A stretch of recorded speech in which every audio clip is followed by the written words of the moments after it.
Hello and assalamu alaikum. Welcome back to the class of Ammar Mutazara, the channel Physics with Ammar, the finest and the easiest way to learn the concepts of physics. Today we will discuss on a topic related with the chapter heat or thermal properties of a matter.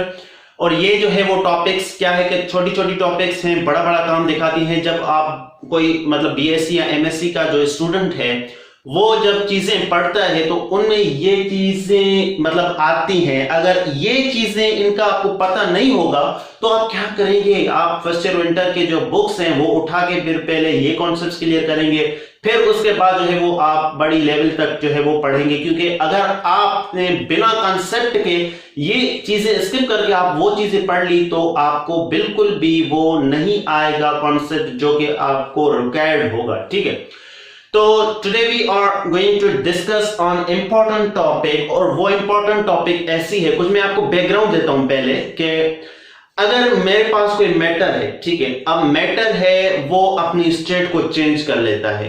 कैसे change कर लेता है? जाहिर बात है, मैं जब किसी चीज को हीट करूंगा तो वो चीज क्या करेगी, अपना टेम्परेचर राइज करेगी। उसका टेम्परेचर राइज होगा, बढ़ेगा, फिर क्या करेगा, बढ़ता ही रहेगा? नहीं, एक ऐसा टेम्परेचर आएगा, एक ऐसी स्टेज आएगी कि जब वो चीज जो है जिसको हमने टेम्परेचर दिया है और सिर्फ दिया है हमने टेम्परेचर, फिर वो क्या करेगी, अपनी स्टेट को चेंज कर लेगी। अब देखें, मैटर आपने पढ़ा है कि मैटर की 3 स्टेट्स होती हैं जनरली, जो कि हम बात करते हैं। एक होती है सॉलिड, दूसरी होती है लिक्विड और तीसरी होती है गैसेस की। ठीक है, तो हम कोई ऐसा मैटर लेते हैं जो कि हमारे कॉमन यूज में हो, ऐसा कि जो हम डेली लाइफ में यूज करते हो उसे। अब तो सर्दियां हैं और जनवरी का मंथ है, तो आप किसी ऐसे इलाके में जाएं जहां पर ठंड हो। जब ठंड होगी माइनस में, टेम्परेचर हो माइनस में, और सपोज करें -2 है, मतलब ऐसा कोई टेम्परेचर है, वहां पर तो बर्फ जमी हुई होगी आपके पास। तो जब आप बर्फ को उठाएंगे, क्या करेंगे आप जब उसको उठाएंगे तो क्या वो खुद ब खुद पिघल जाएगी? नहीं पिघलेगी, आपने उसको हीट करना होगा। अब क्या होगा कि आपने उसको हीट किया, जब आप उसको हीट करेंगे, एटमॉस्फेयर प्रेशर भी जो है वो आपका बढ़ा हुआ है, माइनस में है, तो मतलब वो भी कम है। तो उसको जब आप हीट करेंगे तो जब हीट जो है वो ज्यादा हो जाएगी मिकदार में, तो वो क्या करेगी, बर्फ पिघलना शुरू हो जाएगी। मतलब वो उसकी जो पहले स्टेट थी वो थी आपकी सॉलिड स्टेट। कितनी स्टेट्स होती हैं? 3 स्टेट्स होती हैं। सॉलिड होती हैं, फिर आपके लिक्विड होते हैं, फिर आपकी गैसेस होती हैं। ठीक है, तो आपको जब फॉर एग्जांपल आइस है, ठीक, अब आइस को मैंने क्या किया, हीट किया, टेम्परेचर दिया, इसको हीट किया। जब हीट इसको मिलेगी तो ये आइस क्या करेगी, वो पिघलना शुरू हो जाएगी, अपनी स्टेट को चेंज करना स्टार्ट कर देगी।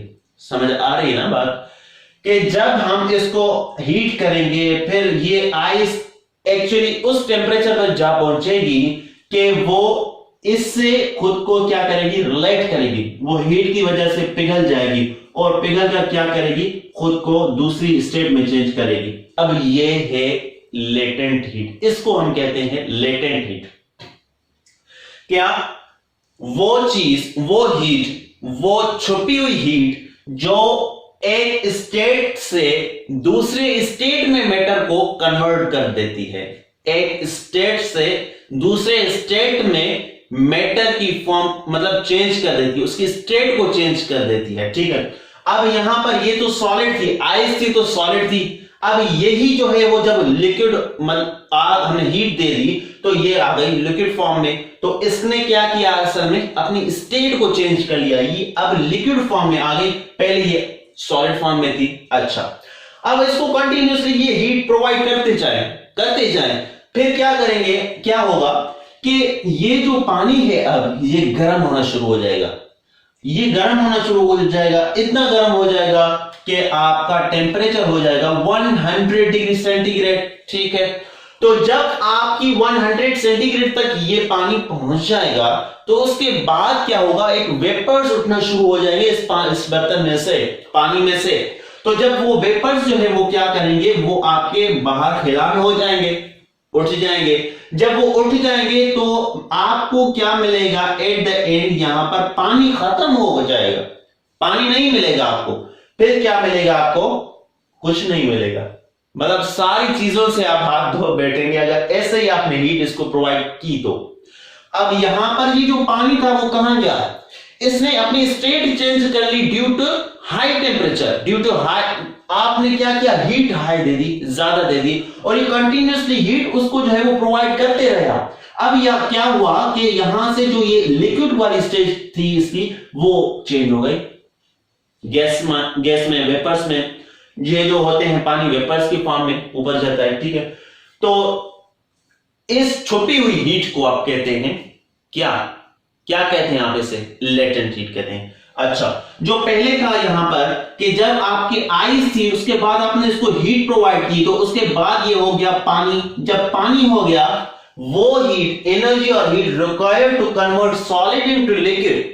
सॉलिड से जब आप लिक्विड में इसको कन्वर्ट करते हैं तो आपको क्या होता है कि उस लेटेंट हीट को आप क्या नाम देते हैं? फ्यून लेटेंट हीट। क्या कहते हैं? फ्यून लेटेंट हीट। अच्छा, उसके बाद जब यहां पर था लिक्विड और आपने इसको जो है वो टेम्परेचर हाई दे दिया, हीट दे दिया आपने, तो यहां पर क्या हुआ? एनर्जी और heat required to convert liquid into vapours, तो उसको आप क्या कहते हैं? Vaporisation, vapour latent heat. ठीक है, जब वेपर्स होते हैं, उठते हैं, तो उसको जो है वो एक्चुअली क्या होता है कि लिक्विड अपनी स्टेट चेंज करता है गैसेस में, ठीक है, तो उसको हम कहते हैं वेपर लेटेंट हीट। ये दो जो है वो काइंड्स हैं इनके, एक होता है फ्यून लेटेंट और दूसरा होता है वेपोराइजेशन हीट, या उसको आप वेपर लेटेंट हीट भी कहते हैं, ठीक है। तो उसके बाद आते हैं energy required to convert an kilogram of matter called latent heat. अच्छा, ये भी एक डेफिनेशन है।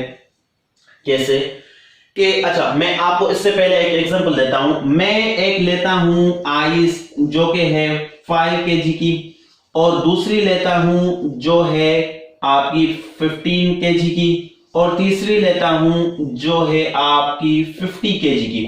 अब मुझे आप ये बताएंगे, नहीं बता सकते क्योंकि ऑफलाइन क्लास है, तो यहां पर मैं इसको ज्यादा एक हीट देता हूं, ठीक है, क्यू अमाउंट ऑफ हीट देता हूं, और यहां पर इसको क्यू देता हूं, और यहां पर इसको लेट्स सपोज मैंने 5 जूल सबको दे दी, तो क्या 5 जूल जब मैंने हीट को सप्लाई किया और यहां पर जो 5 kg की आइस होगी, क्या वो जल्दी पिघल जाएगी, या ये भी इतनी देर में पिघल जाएगी, या ये भी इतनी देर में पिघल जाएगी? आपका आंसर क्या होगा?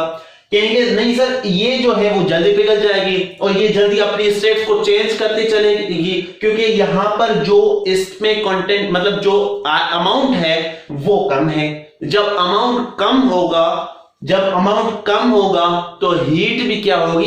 कम रिक्वायर्ड होगी, जल्दी से अपना वो काम कर लेगी, अपना स्टेट्स जो है वो चेंज कर लेगी। यहां पर 15 kg है, ये थोड़ा टाइम लेगी, इससे ज्यादा टाइम ये लेगी क्योंकि ये बहुत अमाउंट है। तो जब अमाउंट ज्यादा होगा तो हीट की जो अमाउंट है वो भी ज्यादा लगेगी या वो ज्यादा देर तक चलेगी।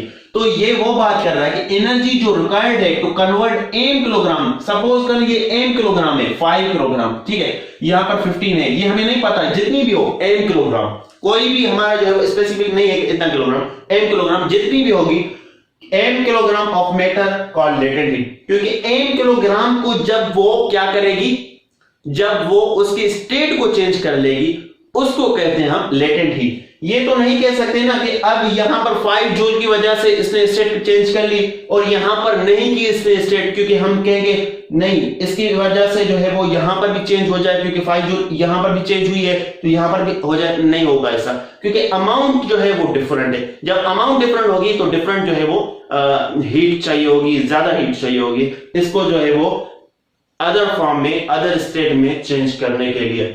So this was all about today's topic latent heat, और कल जो हमारा टॉपिक होगा वो होगा हीट कैपेसिटी और स्पेसिफिक हीट कैपेसिटी। और इससे पहले हमने बात की थी थर्मल एक्सपांशन में, उसके 3 टाइप्स थे, उसके अलावा जो है वो टर्म्स ड्राइव किए थे, beta is equal to 2 alpha और gamma is equal to 3 alpha.